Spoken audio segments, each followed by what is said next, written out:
Hey everyone, in this tutorial, I'll show you how to sell digital products using a Discord server in 2026. So if you want to sell ebooks, templates, presets, or online files without a website, this beginner guide will help you step by step. First, decide what you want to sell. So it can be design templates, ebooks, Notion templates, Affinity files, or presets. Next, structure your server properly.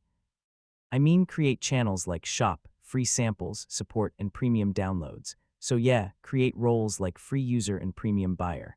Lock your download channels so only buyers can access them. Now connect payment methods using platforms like PayPal, Stripe, Ko-Fi, or Gumroad links. After payment, users get access manually or automatically. So upload your files or provide download links in private channels. Make sure files are organized and easy to access. Next, use Discord bots or tools like WAP or Celix to automatically give access after payment. This makes your system more professional. Finally, promote your Discord shop on TikTok, YouTube, or Instagram. So more traffic means more sales. And that's how to sell digital products using a Discord server in 2026. Once you set up products, payments, and delivery systems, you can build a real online business. If this guide helped you, feel free to check out more online earning tutorials.